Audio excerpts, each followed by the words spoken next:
Empowerment, Dr. Josefina Monasterio. Welcome back to Empowerment with Dr. Josefina, and I'm Laura Guttridge. First off, we'd like to thank Bedazzled for letting Josefina wear their wonderful outfits there, and she's got a very nice green dress on today. Yeah. Looks great with the background, yeah. I feel good. Uh-huh. That always feels good. I feel rejuvenated. You know, something about having the right outfit on, I think, just makes you feel very good. Today's lesson, we're talking about repetition compulsion. Mm-hmm. I never heard it quite worded that way, but What way did you hear before? it made me think about my husband being in the criminal defense work. He calls it repeated offenders. Oh, hey, that's a good one too. He's always complaining about repeated offenders. He's like, you know, they spend 6 months in jail. You'd think they would learn their lesson, but they get out of jail and then they start the whole, the same shenanigans again. They got in trouble in the first place. And you would think 6 months in prison you'd learn your lesson, but you don't. What about the people who spend their whole life as a, how do you call it? Repeated offenders. See, I call it repetition compulsion. Yeah, that's So we have a lot of repeated offenders. fancier version for it, I guess. Yeah. Compulsive offenders are repeated. All mixed up now. But yeah, I think a lot of people, even myself, sometimes, you're guilty of it. And that is a big, basic lesson in life, to be able to reflect and make the right decision the next time so you don't wind up in the same situation. But sometimes, it's like no matter how painful it is, they are repeating the same mistakes over and over again.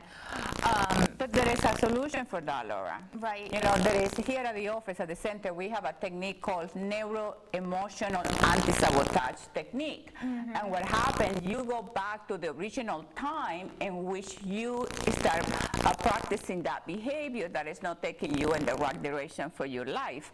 So, there is ways in which people can change that, so they don't have to be as repeated offenders for the rest of their life. So in this lesson, they go back to the beginning, where that's probably a good idea, because I think in most cases people would naturally go to the consequence instead of the beginning. Exactly. And so it's probably better off to start from the beginning so you can understand, what got you to that negative consequence. Yeah. Because once you find out the original time in which you started behaving that way, then that empowers you because you find out, oh, that's what happens to me. But now I can change it. I can empower myself, I can be proactive, I can change my behavior. There is ways to do it, but sometimes people need to find help. Right, so it's more like analyzing the negative, the bad behavior, as opposed to just focusing on, this happened to me, and complaining about all the negative stuff. Yeah. It's like take action and understand why. And is that part of your, you talk about being a life coach? Yes. Is that part of it? So that was like a one-on-one? I do one-on-one, I do seminars, group classes. So it's part of my practice to help people to eliminate all the things that are sabotaging their progress, their success in life. So that's mainly, that's what I focus on. From a personal aspect on your part, do you find that more people are more comfortable with a one-on-one or in a group setting? It depends. The group setting is very dynamic, and then what happens, people bring their experiences, like in 1 week they see the difference, so they come back with the testimonials, wow, this is what happened to me because I changed my attitude or I changed my thinking. So it's very empowering. Some people like the one-on-one because it's like, okay, this is what you have to do and you have to go and do it. Both ways work, but it depends on the person. I like both. Right. And I'm sure either one is probably effective. And I think that the group setting would probably be positive for people that are a little more shy and want to kind of just sit back. And I think also people like to associate, they want to know that there are other people who are, experiencing the same thing. Or you can read books, like you Yes, said. You know, yeah. just pick positive, motivational books. You know, in my Facebook, I had mentioned I was anti-cluttering. Uh-huh. I was going through a closet, and my husband has all these old VHS tapes and those little cassette tapes that are so archaic. Yes. And they're all about these different motivational things. And I'm thinking, what am I going to do with these? They've been in this closet. I know he listened to them all at least one time. Wow. But I thought I was going to just throw them all away, and I thought, no, if he finds out, he's going to have a fit. He's going to be a repeated offender. Yeah. He was going to kill you.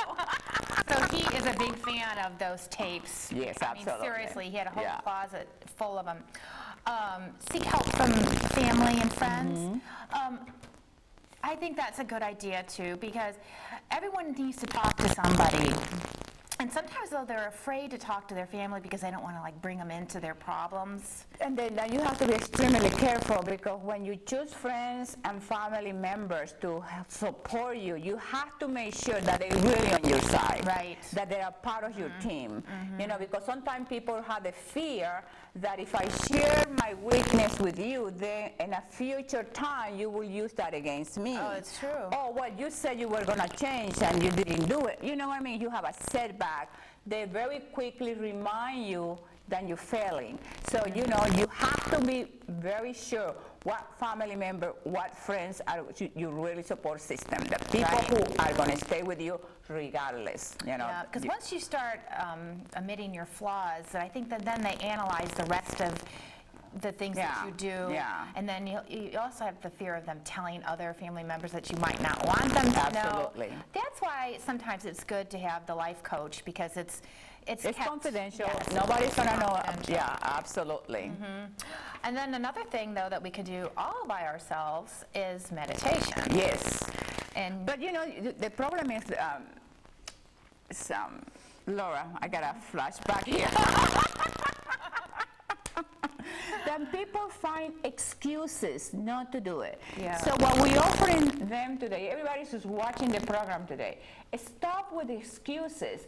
We have the resources about dealing with this situation and many situations in your life here at the center. So the only thing you have to do is to make a phone call, find the information. There is lectures, seminars, complimentary, that we offer as an educational part of the clinic here at the center. So you know, call the office, 778-8877. Stop with the excuses.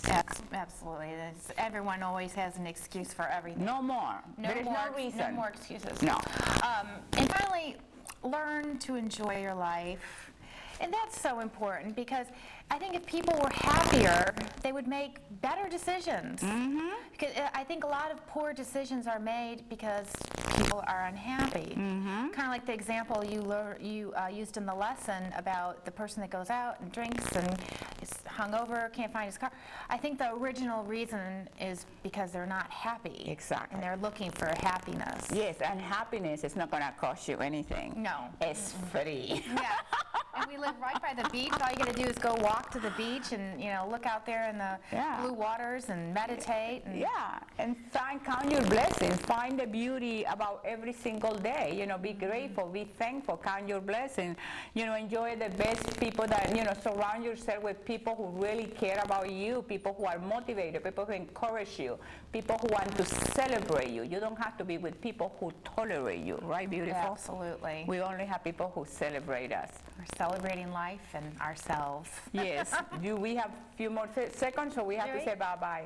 Okay, baby, I love you. I love you. Mwah. Don't be a repeated offender. No, no, We're gonna take a break and we'll be right back.